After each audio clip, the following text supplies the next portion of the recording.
I want to first start with a couple of questions about the process of the rulemaking. And start with you, Captain. As we sit here today, do you believe that the process in this one-year time frame is open enough? Is it transparent enough? Are you and other, I guess the term was legacy users, someone was talking about legacy users of the NAS. Do you feel that you have enough both insight and input into the one-year rulemaking process? So I've been called worse than legacy. It does fit, though. So safety is always paramount, and we're never in favor of any time restriction or deadline that could impact safety. That being said, if the FAA strives, with this committee's oversight, to include all stakeholders, there are advancements that can be made to streamline the current process of licensing and permitting.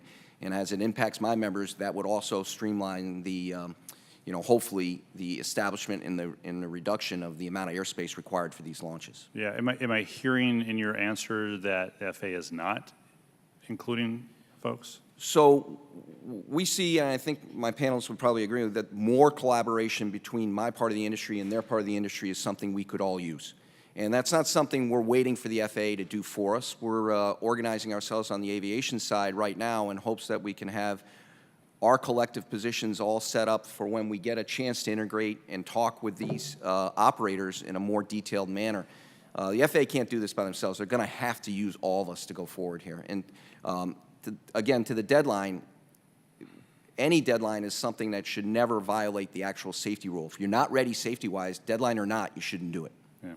So, Ms. Powers, when we dealt with some streamlining on the Part 23 regs for general aviation, it took a lot longer than a year when we attempted that. And when the FAA attempted that, we did step in a few years ago to kind of push the FAA along, but it took a lot longer than a year, and that was for general aviation. Do you think a one-year time frame, as aggressive as it is, and as I think as supportive as a lot of us would want to be of it, is that realistic?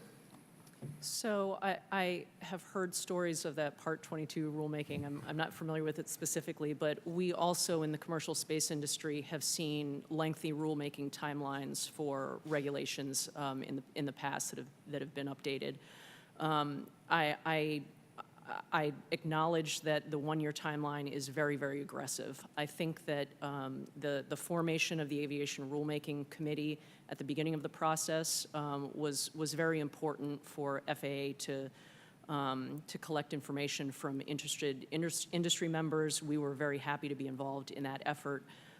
We look forward to engaging with the FAA again on this matter, and I think it's important to understand that the one-year deadline, although very accelerated, the result of that is an NPRM, a Notice of Proposed Rulemaking. So there is potential for lengthy comment periods and reviews and back and forths and interim rulemaking after that point. So I think that it's left to be determined how long the actual process will take in its entirety. Yeah, thanks.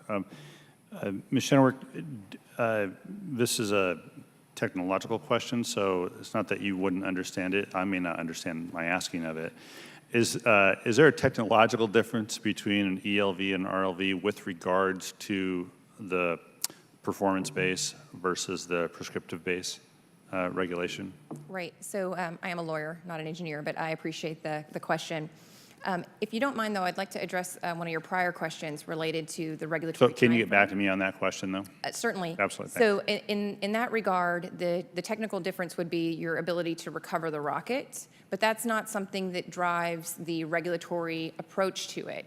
It's more a matter of an ELV is would be a Falcon 9 if we threw the first booster away. The Falcon 9 becomes a reusable rocket when we land that first stage booster instead of throwing it away after the mission.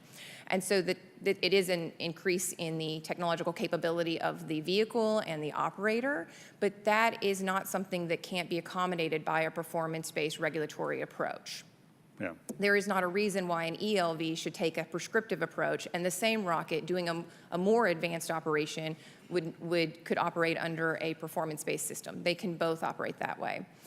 One of the important things I think about the regulatory reform undertaking that is occurring is that it is not addressing the level of safety applied to our vehicles or our operations. Right. So we're not talking about a regulatory change, a deregulation of the industry in that manner. We're talking about the application of a performance-based system where you set the level of safety, one that we're not advocating for changing, and then you allow operators to put forward, to have flexibility with regard to the technology that they use and the operational constraints that they use to achieve that level of safety.